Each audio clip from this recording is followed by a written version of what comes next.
trained harder than Neji, 2 or 3 times harder, I would make myself strong enough. But now, I am not so sure. I do not know if I will ever be able to work hard enough to be real talent. Hey guys, welcome back to another Architecture Real Talk, and today's question is quite simple. Am I naturally gifted as an architect, or do I have natural talent to be an architecture student?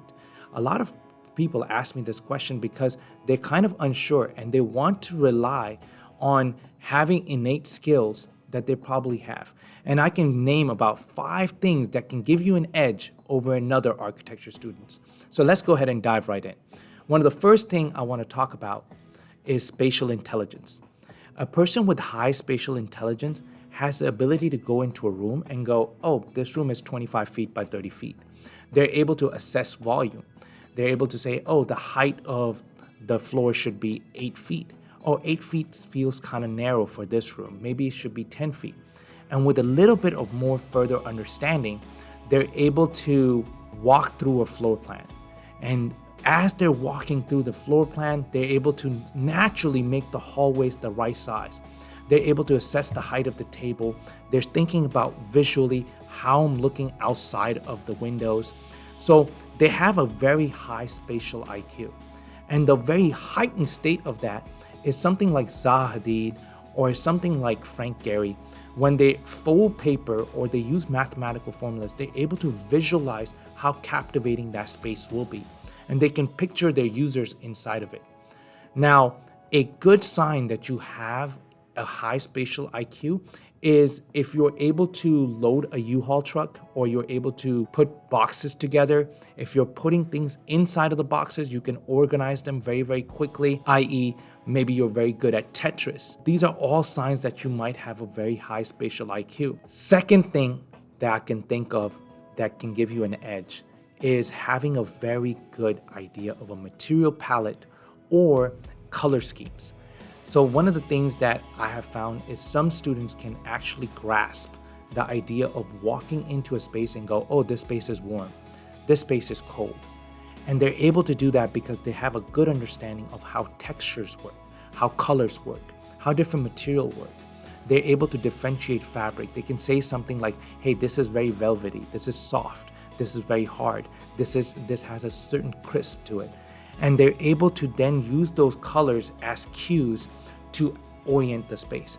This is very important when it comes to selecting interior material palettes.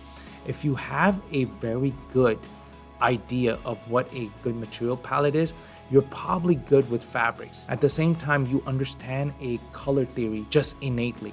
You can see how the colors go together monochromatically. You can see where to add contrast.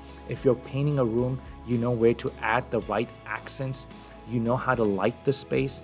And these are all good signs that you have a very high inclination to a nice design palette. Thirdly is something that I struggle against myself, is a person who is very good at meticulously organizing things.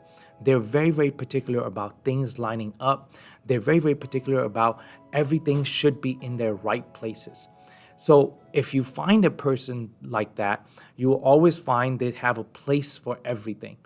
And that is one of the good indications that you are not only a detail-oriented person, but you're also a perfectionist in your craft. Problem solving at that level allows you to think of buildings in a way, how can I orient them in a small lot? How can I place a building inside this space? How can I fit multiple units inside of this apartment?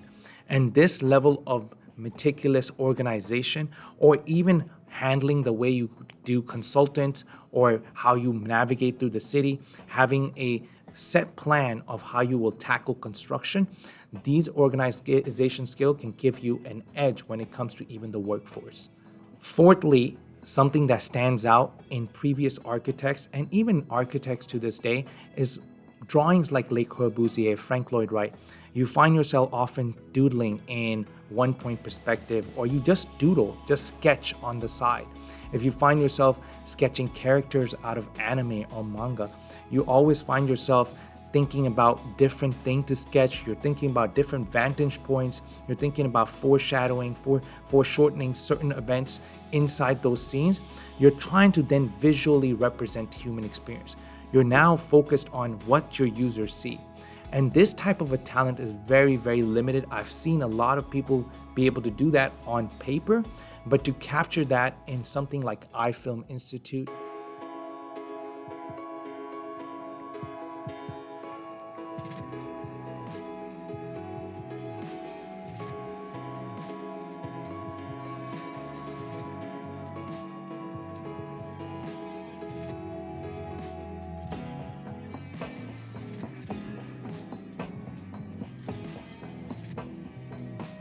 that has been done by Dilugan Missile, you're able to grasp how they're able to visually capture these spaces and then bring them to life. They understand proportionality, they understand ratio. So if you are a sketcher or a doodler, you might have an edge over a lot of the other students. You might be naturally talented. And then lastly, this is a telltale for every kid that has walked through here, that I played with Legos, I have played with building blocks, I have played with certain things that resemble buildings. And what that means is you have an inclination of designing or building something from scratch all the way up. To you, building is more than an occupation. You start thinking about how am I occupying this space is one thing, but to think, how is the rain staying outside this window? Why is the wind not bothering me here? How is the weather not affecting me here? And you start meticulously studying how buildings are detailed. You're always looking at construction and you're always fascinated by why are they putting that paper there? Why are they putting glue here? Why are they putting caulking here? And if those are the things that are actually pushing you to start exploring architecture, you might be a great detail-oriented architect. A genius, huh? What does that mean, genius? So I was not born with a whole lot of natural talent, not gifted like Neji. But I work hard and I never give up. That is my gift. That is my ninja way. Lastly, aside from all these natural talent, a lot of people come with almost no talent into architecture all the time. The idea is, the whole point is to spark that innovation, to spark that inclination inside of a person, and maybe they will become better than the people who have been born with natural talent. Sometimes hard work does pay off, and sometimes people discover that they had talents to begin with that they were never aware of.